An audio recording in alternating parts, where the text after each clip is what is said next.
Hello and welcome to today's Office Hours presentation. This is your host, Paul Hoyt. Our Office Hours presentation is a relaxed, informal mentoring program that we do every Monday at noon Pacific time. All the recordings, slides, and exercises are archived in our members area, and all the recordings are available on my YouTube channel at youtube.com/user/Paul Hoyt. The reasons we do these Office Hours presentations is that we know that being a successful small business owner can be a great experience, but we also know that it's tough. You need education, you need training, tools, and team in order to be successful. And we want you to get to know us, because when you do get to know us, you'll know that first and most importantly, we really do care about you. We want you to be successful in every area of your life, whatever that means to you. We want you to find the greatness, the happiness, the divinity within yourself, and then remember it, embrace it, and live it every single day. Our passion is to increase the survival rate, accelerate the growth rate, and reduce the struggle rate of businesses in America. And our vision is to help millions of CEOs and entrepreneurs get clear and stay focused so they can grow faster and enjoy greater harmony and balance in their lives. If you find these Office Hours presentations beneficial to you, please share them with other people you may know. We all know business owners out there or people who want to be a business owner. Please pass along the word that they can attend these office hours for free and that we have a ton of material out there which can be very, very helpful to them. Our office hours agenda are an in-depth discussion of a business success principle. Then we offer some closing remarks, special offers and invitations for future sessions, and then we go into open Q&A and coaching, and the best question or comment wins. So as you're listening to today's broadcast, when you think of a comment or have another question, write it into the chat log of the GoToWebinar control panel, and we'll take a look at those when we finish the presentation for today. Also invite you to join us in the Awakened CEO communities on both LinkedIn and Facebook, where we publish a business success principle of the day on both of those platforms. And every day when I get up in the morning, I try to say something insightful or inspirational, and I do an energy of the day posting in my Facebook group. Today was numbered 1,083 days in a row of doing that. Today's topic is systems that make you money. As always, we try to relate the subject matter of the day to one or more of the key performance areas, and this is about being a leader. It's about determining what you need to do at your business in order to make money and accelerate your growth, and that's all about leadership. Systems, whenever we implement them, are really the purview of the operations and administration folks. Typically the COO, if you have that duty defined separately at your business, is responsible for all of the systems that happen at the company. And in truth, we can implement systems in every area of our business, in marketing, sales, financial management, product development, customer service. In every area of our company, we can implement systems that enhance our profitability and accelerate our growth. With the Awakened CEO system, we talk about an integrated approach in between multiple areas of growth, business growth, professional growth, and personal growth, and in different levels of performance between your mindset, your methods, and your momentum. Today we're going to focus primarily on business growth, on having a great mindset towards designing and implementing system and improving those systems over time. And we're going to offer you a lot of information on methodologies that you can use to do just that. But in truth, this systems thinking can be of benefit to us in every area of our life. You can have systems for professional growth and methods by which you implement those systems. You can have systems for personal growth and design methods by which you can accelerate your personal growth too.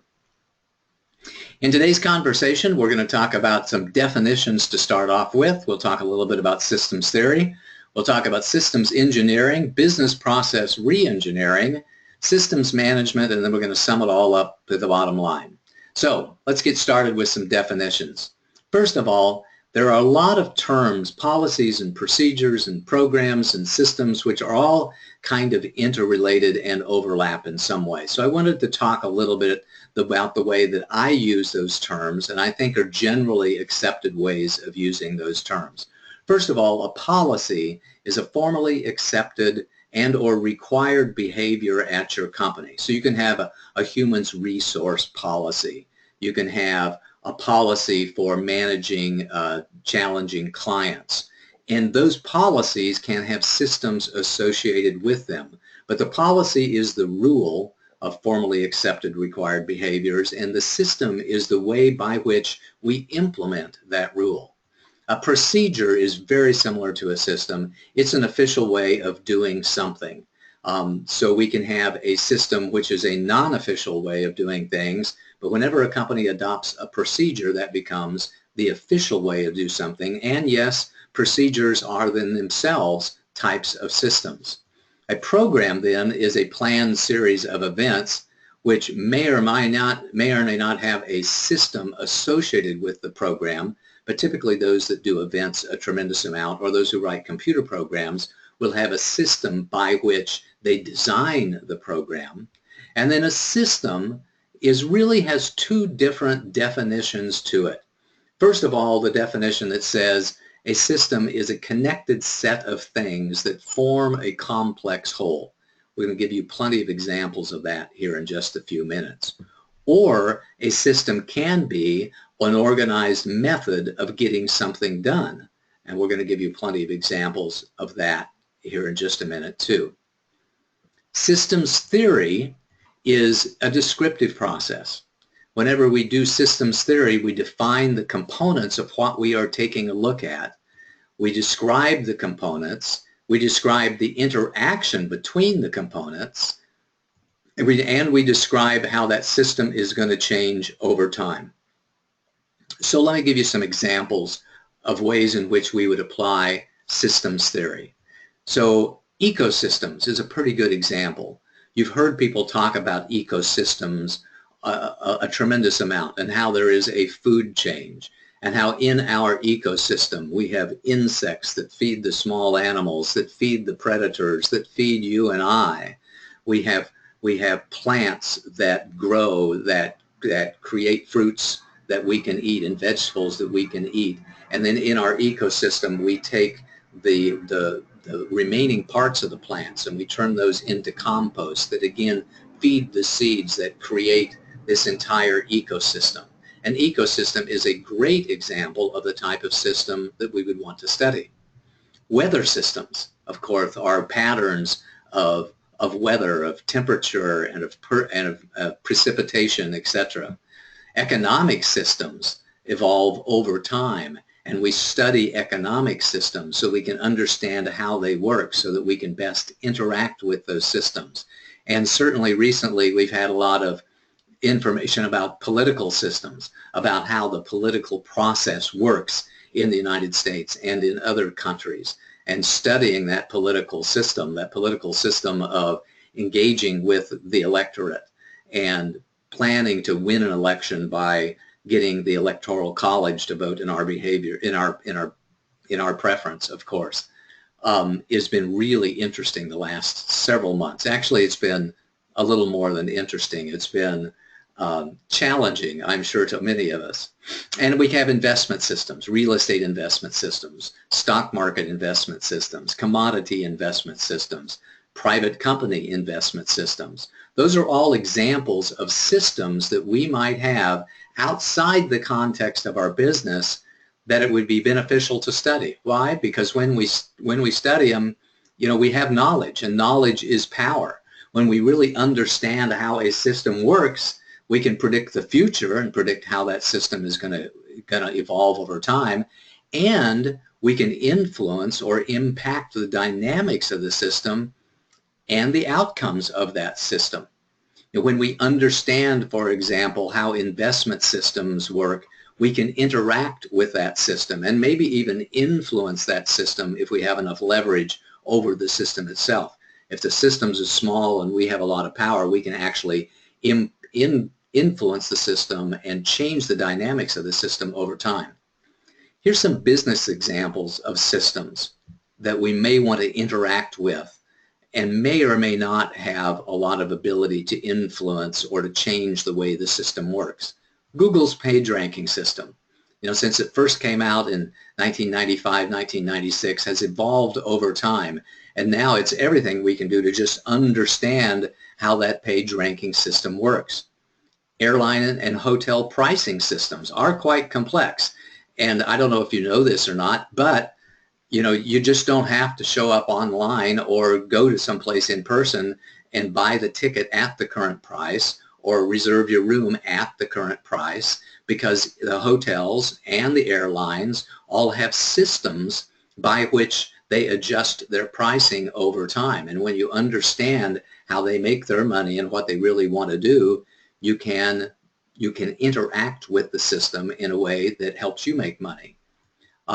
Distribution systems. Anytime that we have a product that we want to bring to market, it's really helpful to understand how current distribution systems work, how you can get your products on the shelves at Walmart, for example, how you can get your products to be on Home Shopping Network, how you can get them to be in boutique catalog stores, how you sell them online, etc. When we understand how physical distribution systems work, we can interact with those systems much more effectively. Business models are systems in themselves, the system by which we design and implement products and then bring them to market and price those products and package those products and engage with the marketplace. All of those are business systems. When we study the way that other companies have successfully implemented their business models, we can have the opportunity to learn from that and impact our own business systems and our own business models.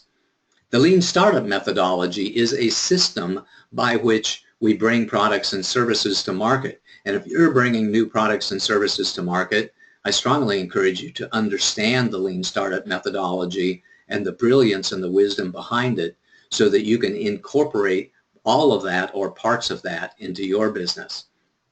And there are countless other systems to create products, to manage the business, as we talked before, in every area of the business. So it really pays off to, just as we study ecosystems and we study weather systems and we study investment systems and political systems, it pays off for us to study the systems that other companies use so that we can interact with those systems well, and so that we can gain wisdom and gain knowledge that we can bring to benefit when we create our own systems.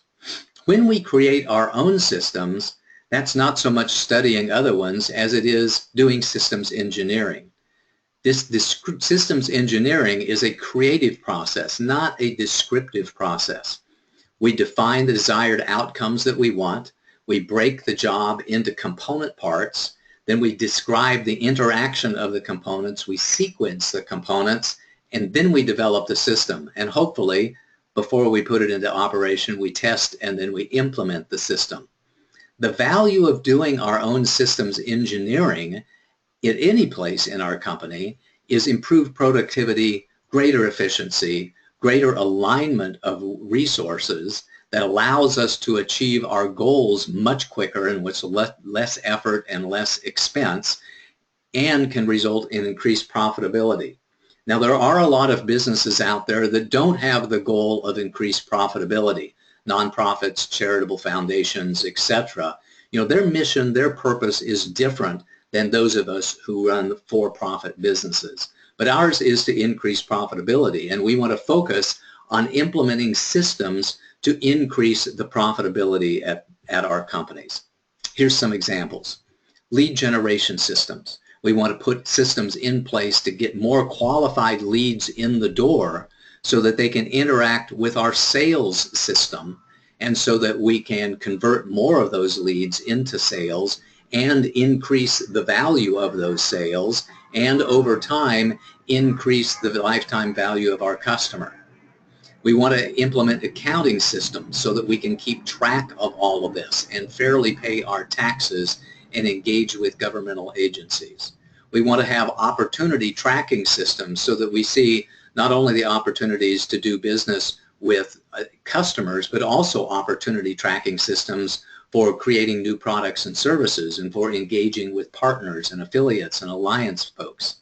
We want to have manufacturing systems that enable us to very efficiently and with great productivity design and build the products that we sell. And we want to have information systems that track all of this stuff. All of these are examples of systems which can make us money. And systems that make money in the near term are lead generation systems and sales systems. And by the way, I think accounting systems too, because I've never failed to learn something interesting about the business that makes my customers more money whenever we implement and operate effective accounting systems. Long term, we can have information systems that tell us what's really going on and help us dive into the data that is being generated by the activities of our company so that we can tweak our behaviors and change our systems over time to make more money. When it comes to systems design and system engineering, there are a couple of approaches that I want to talk about. There's a waterfall approach and the iterative approach. A waterfall approach says that I'm going to design my system once, and I'm going to design this system, and I'm going to figure out what it is that I want to do. I'm going to do requirements analysis of it. I'm going to design it, then I'm going to construct it, then I'm going to implement it, and over time I'm going to maintain it. But once we put a system in place, we're just going to do a slight bit of improvement to it over time, as opposed to the iterative process, which says the way that we develop and implement our systems is that we put in a simple version of the system to start, knowing full well that we're going to redesign that. We're going to define new requirements out of the system, and we're going to change that over time in an iterative kind of approach. And I would suggest to you, by the way, that in your business, most of what you do will be in an iterative approach. We will constantly be making improvements to our existing systems so that we can make more money over time. When it comes to designing these waterfall systems or this iterative approach to designing system, there are a couple of different methodologies that I want to talk to you about a little bit for your thinking enjoyment here. There's next step engineering, and then there's outcomes and requirements engineering. The next step methodology says that in order to design my system, I'm just going to ask myself the questions, well, what do I need to do first? And then I'm going to ask, well, what do I need to get in order to do that?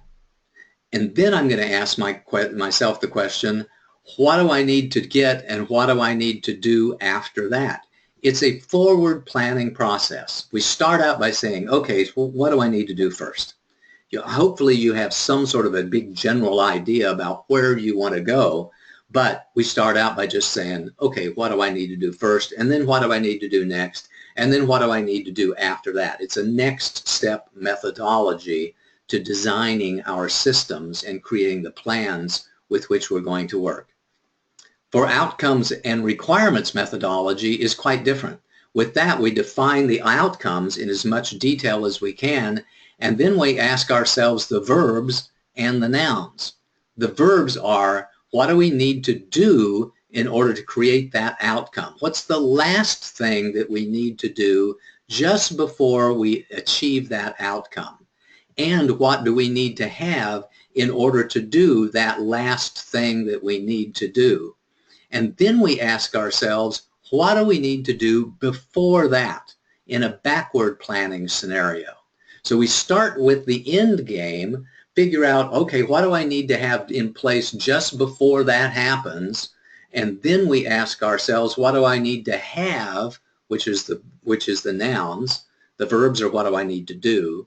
And then we ask ourselves, okay, in order to get that, in order to do that, what do I need to have just before that? And we work ourselves back. So here, let me give you an event planning example. First, with the backward planning scenario. So we want to hold a 3-day event. It's going to come up at some point in time in the future. So we know just before we do this 3-day event, we need to have our decorations and all of our handouts and our audiovisual stuff in place. We know we got to do the setup the day before or the morning before our big event. But in order to do that, we know that we need to complete our presentation materials. So we're going to have to complete our presentation materials a few days at least before that we have them ready for the event so that we can print them and get them ready. And we know before we have that, we probably ought to invite people and sell seats in our 3-day event. And before we do that, we need to create and send out our invitations. And you know what? Before we do any of that stuff, we probably ought to create a detailed plan. But you know, before we can create a detailed plan, we probably need to secure a location. So that's the first thing that we really ought to do. We really ought to figure out a time and a place to have this event and secure the location. Then we can create the detailed plan. Then we can create and send out the invitations. Then we can invite people and sell the seats. Then we complete the presentation materials. And just before we get there, we'll put the decorations, the handouts, and the AV people in place so that we can hold our 3-day event. That's a very, very simple, 6 or 7 step process to holding a 3-day event. Stephanie, who's with me right now, didn't know I was going to say this. She must be absolutely cringing because she's an expert in event planning, and she knows that this detailed plan takes, it can take weeks or months in order to execute, and there can be dozens, if not hundreds, of steps when it comes to doing accurate event planning. So my apologies to you, Stephanie, and any other event planners who may be listening in live or listening to the recording. I know that it's far, far more complex than that. We just wanted to make sure that you had an example. And speaking of that, here's an example of doing the exact same thing. Instead of from a backwards scenario, we're going to do it from a forward scenario. First, we're going to secure the location, and then we're going to create the detailed plan. And then we're going to create and send out the invitations. And then we know that we'll have to invite people and sell seats. Then we know that we're going to have to complete the presentation materials. We're going to have to get the decorations and handouts. And after that, we can hold our 3-day event. And then we continue to ask the question, what do we need to do after that? And we get the answer, well, we're going to need to tear down and store everything again and debrief with the team so we can do something better the next time around. The big lesson here is we might have never realized that we need to tear down and debrief if we just started with only the backward planning scenario, because we start with the final outcome, which was holding the 3-day event in that example. In this example, when we started and kept asking ourselves the question, okay, what do we need to do next? What do we need to do after that? What do we need to get and have after that, etc.? We found a new step at the end of it. So in practice, we really do both. We continually ask ourselves, what do I need to have and do before I can do this next step? And we ask ourselves, what do I need to do after that? And we go back and forth until we're satisfied that we have a great plan in place. We go back and forth until we're satisfied with a system in place that allows us to do what it is that we want to do. We have a lead generation system in place. We have a sales system in place, etc. When we have systems in place, then we can do business process reengineering. So business process reengineering is really a combination of systems theory and systems study and systems engineering. First, we examine and document and understand the current system, and then we redesign the system in some way, usually by tweaking the system in an iterative kind of approach, but sometimes we just throw away the old system because it can't be improved upon anymore, and it's got too many legacy components that it's too set in stone, and it's not going to work. We just need to throw the whole darn thing away and start over again. I probably spent the first 20 years of my career doing business process reengineering. Certainly the first 5 or 10 years looking at systems which were being done manually and then figuring out a way to do them with computers. Design the systems by which we would do payroll, by which we would do accounting, by which we would track information flow or material flow in and out of a shop floor. We'd take a look at the existing system which was there, which is oftentimes in those early days a manual system, and then we would redesign, re-engineer that system in order to encompass some element of a computer-based system on the other end. So I have tons of experience in business process re-engineering, and by the way, this is the most common thing in business, that we take a look at an existing system because we can't just throw it away and stop using the existing system. There typically needs to be some transition in place. We take the information and what's good about the old system and we either tweak it or we use that in the context of designing and implementing the new system. Once we have these systems in place, then we can turn to systems management. And I first want to talk to you about the law of systems, because this is really, really important when it comes to managing the systems that you have. The law of systems says that constant monitoring and frequent adjustments and course corrections are necessary to keep things running smoothly. That without competent management, things will naturally go off course, off track, and out of tolerance. And we see that, as a feature of the physical world. Our cars need maintenance, and without appropriate maintenance, they're not going to run nearly as effectively as we'd like for them to run. If you've ever been in a manufacturing plant, you know that you need to do preventive maintenance on all of the equipment. You need to have things like statistical process control in place that's constantly measuring the quality and the volume of the output of each one of the individual work centers in order for us, to maintain the quality and the productivity that we want out of those work centers. So with systems management, we measure and manage the performance of every component for quality and for efficiency. But that's not enough. We also have to optimize the overall system. I did an office hours presentation some time ago on a great book called The Goal, and that was the entire message of that book, is that it's not enough to optimize and measure the performance of the individual components of the overall system. We had to measure the performance of the overall system and make changes to the component steps in order to optimize the entire system. And oh, by the way, that may mean that some of those work centers within the system, some of those elements of the system are far less efficient than they need to be, far more expensive than they need to be in order to optimize the performance of the overall system. So which of all of these systems really can make us money? I mean, that's the subject matter of the day. That's the big question of the day. Which system should I implement, and how do I implement those systems so that I can make more money at my business? I encourage you to start with productivity and time management systems. If there are systems in place that can help you get clear and stay focused, they will pay benefit for you in every area of your business. So implement productivity, time management systems, goal achievement systems that will help you do that. Next, focus on lead generation so that you can get high quality leads in the door to your company. Then focus on sales systems that will help you convert more of those high quality leads into paying clients. Then focus on your delivery systems to make sure that you're delivering your products and services with the highest quality possible so that your clients will come back and want to buy more and more of what you offer, and will tell their friends and neighbors about what it is that you do.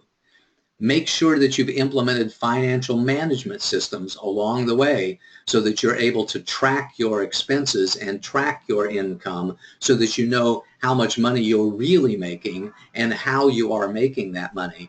And then implement information systems so that you can get to the details. I think generally this is a sequence that I recommend for businesses. I would say that it varies based on where you are in business and whether or not you're just getting started in business or whether or not you've been in business for a long, long time in order to figure out which ones of these systems that you might implement next. And in truth, you can have systems in every single key performance areas of business. The idea is to figure out, and this is the huge challenge, right? It's what do I fix first? I often tell people who are in business that, and especially if you're in a rapidly growing business, that everything in your business is broken. Every system that you have is either broken or can be improved upon, and the real trick is figuring out, what do you do first? What do I do next in order to maximize, optimize my profitability and optimize my opportunity for growth? Because there are so many ways in which I can improve the operations of my system, of my overall business. Here's the bottom line. The bottom line is studying systems really enables us to interact with and predict the impact of those systems on our business. Designing systems efficiently can pay off big time with productivity and efficiency. And managing systems and improving them over time is the key to getting the long-term value out of the system. And here's the bottom line, is really get help if you're not an expert. If you're not an expert at reviewing systems, seeing what all the components are, understanding how they relate with each other, an expert in designing systems from scratch, or an expert in improving systems over time, you'll get help if you're not an expert. In the start of today's presentation, we talked about how important it is to have a really great attitude towards systems thinking in each one of the different areas of growth, business growth, professional growth, and personal growth. And we were going to focus on both the mindset and the methods in each one of those.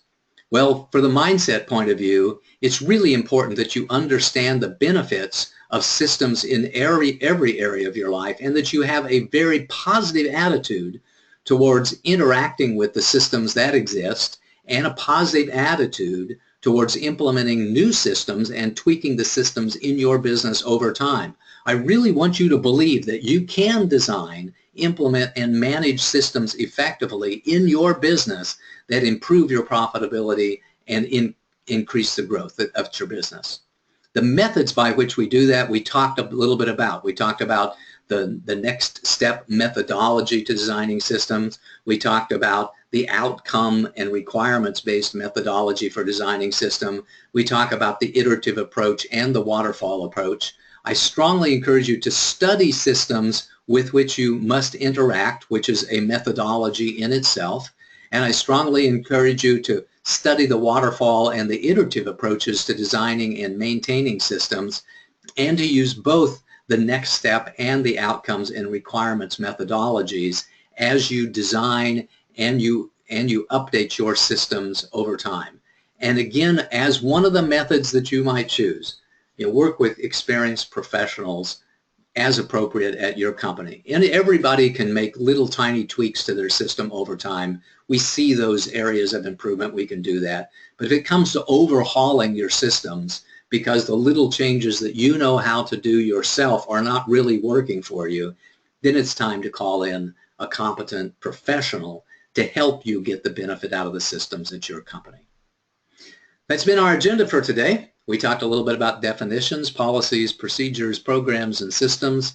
We talked about systems theory. We talked about systems engineering, business process reengineering, systems management, and we summed it all up for the bottom line. So here's the homework we want you to do. Is make a list of the systems at your business, the ones that you interact with, and study the most important ones so that you can learn something that will really pay off for you. And look at your own internal operations and determine which ones of those could use a little systems engineering or business process reengineering or a complete overhaul, for the benefit of your business. If you'd like, there are many related office hours presentations. Office hours 43 was on improving your sales results, which talked a lot about sales systems. In office hours 48, we talked about excellence in project management, and 49, we talked about excellence in operations management. Number 70 is the office hours that talked about the concepts and principles in the book, The Goal, which is really valuable when it comes to optimizing overall performance of your system. And we talked about the importance of understanding business models, which are systems by which we create and run our businesses. And office hours 130 on the art of profitability and 131 also on the art of profitability are all about business models as systems. Here in just a minute, we're going to go into open Q&A and coaching. where you can offer comments and ask questions on the topic of the day, and then anything else that you want to talk about. Tell me what your biggest takeaways are and what insights are that you gained from the presentation, and tell me what you're going to focus on. So tell me what you're going to do right now in order to increase the growth at your company and increase your profitability. Here at the Awaken CEO system at our company, we offer a variety of different support services where we teach you and educate you so you can do the job by yourself, and we do some things with you: business plans, financial models, product funnels, sales systems, lead generation systems. We work with you to help implement those systems at your business, and in some cases we do some things for you. Our support systems focus on business growth and on personal growth and on professional growth with the Awaken CEO system for integrated growth. It's the only system I know of on the planet that really focuses on the interaction with and the relationship in between business growth, professional growth, and personal growth, and really focuses on making improvements constantly in your mindset, in the methods that you employ at your business so that you can improve your momentum over time. The Awaken CEO system enables you to get clear, stay focused, and grow faster so that you can make more money. It enables you to become a more powerful leader and make better decisions so that you can keep more of the money that you make, and enables you to gain wisdom and grow stronger in the process so that you can enjoy greater peace and harmony in your life. With that, I invite you to join me for an Awaken conversation. Our next one is going to be this Wednesday, here in just a couple of days on November 9th. I'm going to talk about the 10 essential elements of personal power and how you can tap into greater personal power in your life. We're also going to introduce some group coaching and masterminding programs that we have coming up that you may want to participate in. So watch your emails for announcements. I'm very, very excited about beginning again to have these awakened conversations. And this one on Wednesday on tapping into your own personal power is going to be one of the most powerful ones ever. Our next office hours is going to be next Monday on November 14th. I'm not sure what I'm going to talk about yet, but so let me know what topics you'd like for me to address by going to paulsurvey.com, and in between now and the time that we talk again next time, whether it be this Wednesday, where I'd really love to see you sign up for, or next Monday, do your homework. And with that, let's open up the Q&A and coaching, and remember that the best question or comment wins a prize, depending upon the ways in which we can give you something, either time or books or whatever we can do to help you move forward in your business. Stephanie, do we have any questions? Yep, we do. Let me check my vote. Okay, here we go. First one. Who should be hiring a BPR consultant, and how can I break into that industry? Well, first of all, almost every large company, a company of any size, I would say a company, with over $250,000 in revenue, but certainly companies with over $1 million or $5 million or $10 million in revenue, are constantly looking at their internal systems and re-engineering them in some ways, either small ways or large ways. Sometimes they will have their internal staff do that. Certainly a company that's large enough to have their own information system staff will have people in their information systems department who are experts in helping them redesign and implement systems from the perspective of gaining useful data and knowledge and tracking the way things work. Not necessarily from productivity and efficiency, but usually in terms of tracking the data that comes through the system. So those companies are likely to have their own experts in place. But they always need outside people, especially if you have expertise in a specific area. So for example, if you have an expertise in designing lead generation systems for chiropractic offices, or tweaking the lead generation systems for chiropractic offices, that becomes a very specified niche, and it makes it much easier to go find companies who may want to engage your services. If you have an expertise in implementing, let's say, Salesforce as a computer system, or Infusionsoft, as a CRM system, and customer relationship management and, database management in terms of the database of the people that at your business system, you can do that. And people who have implemented Infusionsoft and who have implemented Salesforce may see your expertise as being very beneficial to them. So I think the first thing is figuring out what your expertise is, and a niche is always better than just a general capability. If you can find a specific niche that you have proven success in, where you can have some social proof to go along with it, such as, I helped A, B, and C company better implement their Salesforce system and their productivity increased as a result. Or I helped XYZ company implement better campaigns within their Infusionsoft system, and as a result of that, they got increased profitability, increased revenues, etc. Find a way in which you are the expert, find a way in which you can have social proof so that third parties will back up your claim to expertise, and then find companies who may be interested in improving their business in the way in which you have proved to the world that you can help them. Hopefully that was helpful for you. Next comment or question, Stephanie. Well, we have just a little bit of a follow-up, and you kind of answered this a little bit. Okay. Don't most people and companies need to have an outside set of eyes and mindset to more effectively redesign their systems? That is a great follow-up kind of a question, or really kind of an assertion of wisdom there. You're absolutely right. You do. Having that third-party perspective is really, really important. One of my favorite sayings is, you can't read the label when you're inside the jar. I love that. And it just means that we're all limited to our own perspective. We can't possibly have the perspective of an outsider, and we can't possibly have the perspective of someone that has 10 or 20 or 30 years experience in every area of our business, of our business at all. So it is real important when the system has a lot to do with the way that we spend our time and our money.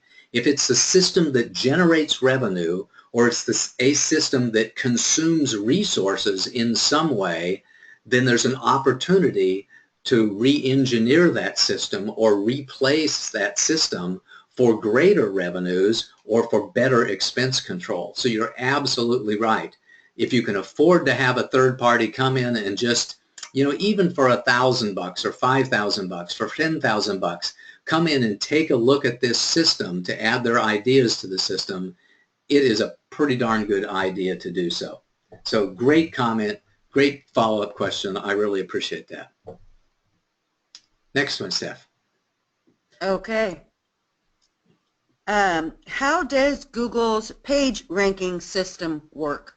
How does that system really work? That's a long time ago we knew how the page ranking system worked when it first started. When it first started, the page ranking system was very simple. It simply said that, if this site is mentioned on other sites, then it must have greater referential credibility. In other words, if everybody's quoting from this book, then the universe out there must generally accept that this book is valid and important, and we're going to rank that a little bit higher on our page results whenever somebody types in a query than we would, say, a book that had no outside links or no outside quotes. So it started out very simple, and then people started gaming the system. And in the first stages, what they would do is they'd put up dummy websites that had a whole bunch of links on them, back to them. They'd create these link farms in place that were designed to do nothing more than defeat Google's attempts to give people what were the most valid or the most popular results whenever they typed in a query. So Google figured that out. They figured out that, they started to look at the websites in detail and saw whether or not there was any content on those pages, or whether or not they were just link farms. And they began to adjust their page ranking algorithms to eliminate the impact of link farms. And then people started doing other things, and then people started doing other things and putting up dummy sites and and understanding the way that Google looked at metadata and keywords, and they started gaming the system. There's been this constant battle back and forth in between Google, and I believe this is true of other search platforms as well, attempts to deliver high quality content, exactly what we want whenever we type in a query, and people's attempts to defeat that. Much like we have hackers who are attempting to break through any sort of security measures that we can have, in our physical banks and in our information systems, and there is a game that's played back and forth. So the bottom line is, I don't know. I don't have any idea how Google ranks things today, but I know that there are people out there who claim to know, how Google ranks things today, and how, for example, that if you put up a whole bunch of short videos, that Google really likes the videos more than they do the metadata. If you have a transcription of that video that seems to match the video, that Google will like that better than they like other things. Facebook, for example, likes to promote posts that are heavily image-based instead of having a whole bunch of words associated with them. But it changes all the time. So my advice to you would be to apply the 3-expert rule.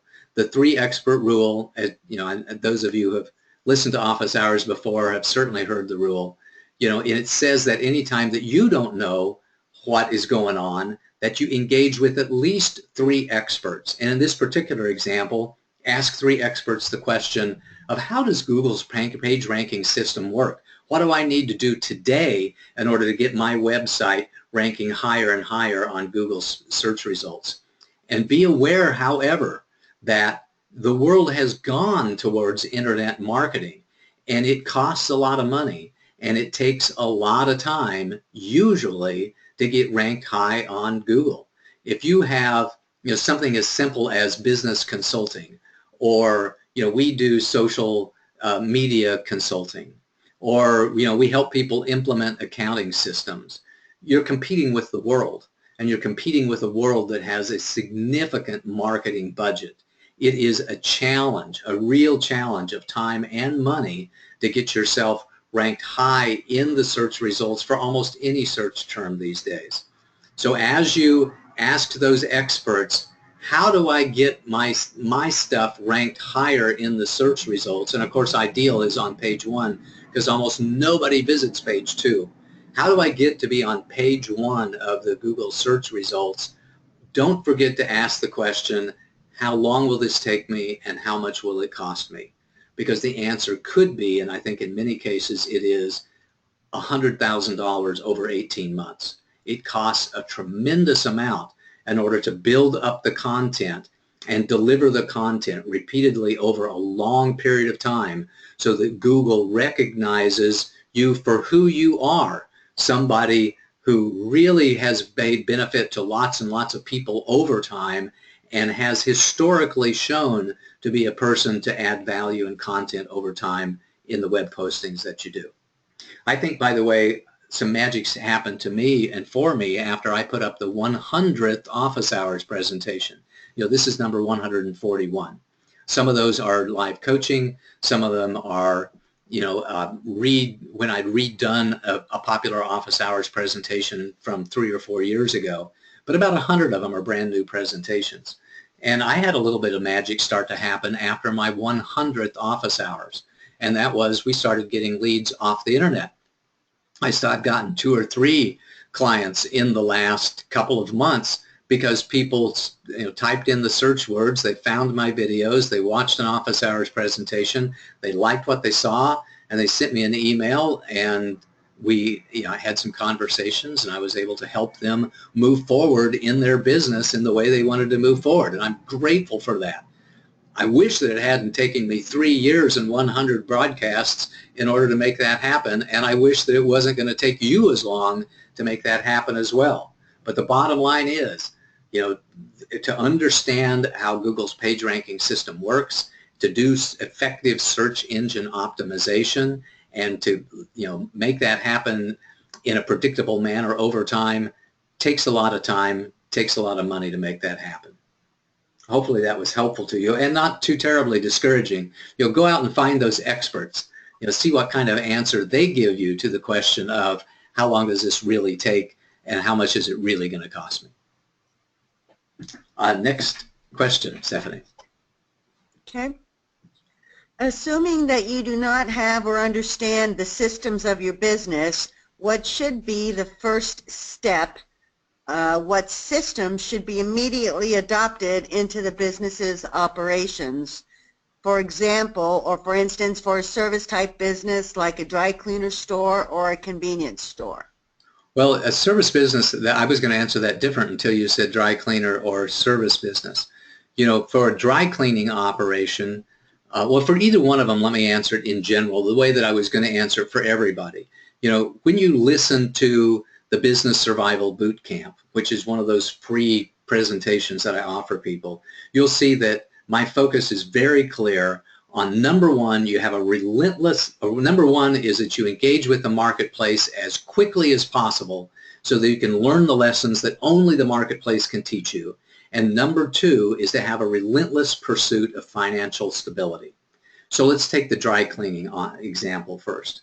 We want to engage with the marketplace as quickly as possible so we can learn the lessons of the marketplace. So that means lead generation systems. It means advertising. It means door hangers. It means handing out flyers. It means doing everything we can to get people to come in, to have specials, to have a grand opening celebration, to put banners and signs up.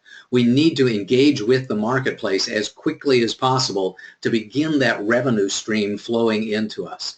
And then we want to have a relentless pursuit of financial stability. And the way that we do that is by asking our customers questions. What did you like today? What else can we do? Did you think the pricing was fair?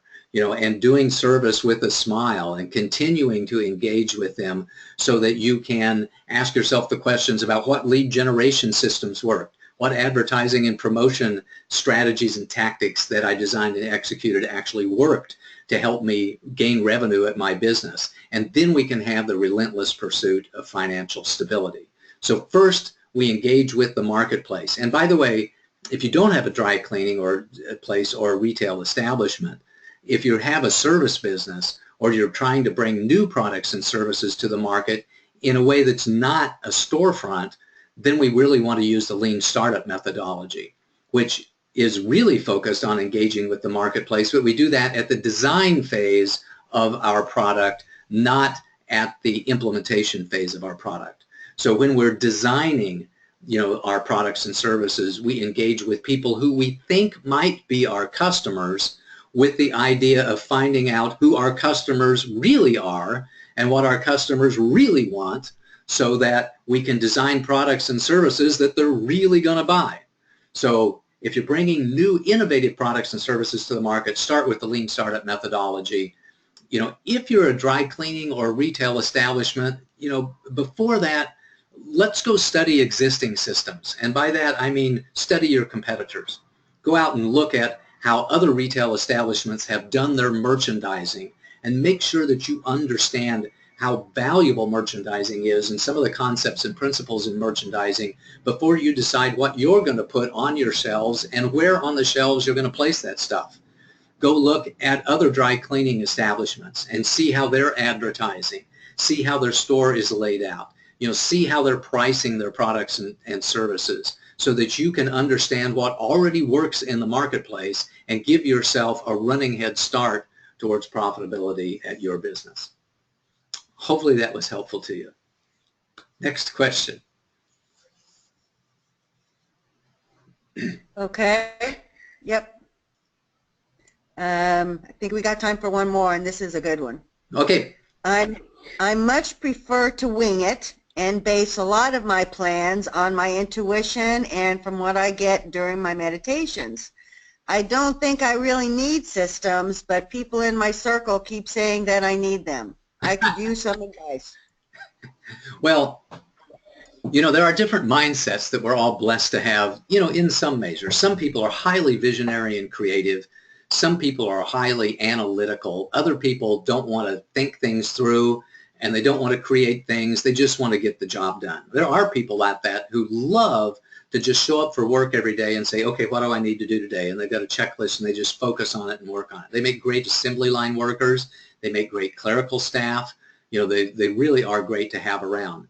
Some people who are highly visionary and highly creative and highly intuitive, you know, they don't resonate with people that actually do the work, or they don't resonate with people who are analytical, who think things through.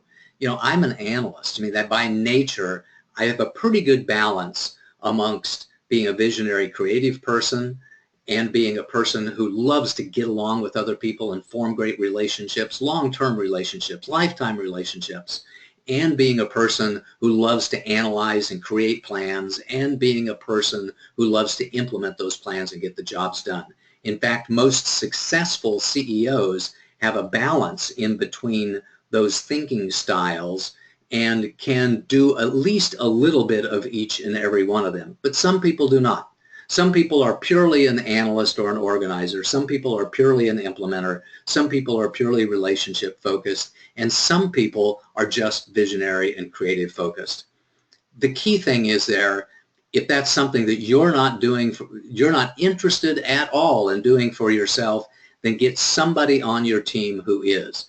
If you want to be the CEO and the visionary leader, get somebody on your team who can play that COO role, that chief operations officer role, and can focus on operations management and can focus on project management, that can implement those systems, and whose heart beats a little bit faster every time they see the opportunity to tweak a system or to implement a new system, and let them go after it. Give them the authority, give them the responsibility for implementing and managing and improving the systems in your business over time, so that you can continue to focus on doing the things that you love to do, knowing that somebody else that you trust is taking care of all the other stuff that has to be taken care of. And make no, you know, there's no doubt about it. You have to have systems at your business, or you will suffer from productivity and efficiency challenges, and you're not going to make near the money that you could make if you don't have those systems in place. And with that, you know, I want to close for today, but I do want to leave us with just, you know, one particular thought. Tomorrow, on November 8th, is Election Day here in the United States. This has been the most incredibly hard-fought, temperamental, angry presidential campaign that I've ever seen in my tender 65 years of being on the planet, and that means I've seen like 15 of them or so, or more. You know, whoever wins tomorrow, first of all, go vote. Go, you know, claim your own truth. Go stake your claim out in the marketplace. Vote for the person that you think is right for the country rather, and the senators and the representatives and the council members and the initiatives and the referendums and all of that stuff that you think is going to make for a better company for yourself and for your children and for your children's children. And whoever wins tomorrow night, let's get back together. You know, let's stop this anger and bitterness. Let's get behind the president, whoever that happens to be. Let's realize that now we've got an opportunity to set our differences aside and begin to focus on our common goals and the things that we can agree on. Let's find some common ground. Let's find some things that we can agree on, and let's begin to work together to create the country that we want to create with the attitudes and the mindset that we want to create, so that we can live a better life, but most importantly, so that our children can have a better life as well. So go vote, and once we get done with the vote, let's be good to each other. Until we meet again, and hopefully that will be this Wednesday, for our Awakened Conversation on tapping into your personal power. This is Stephanie May and Paul Hoyt wishing you a most marvelous and prosperous day. Bye-bye.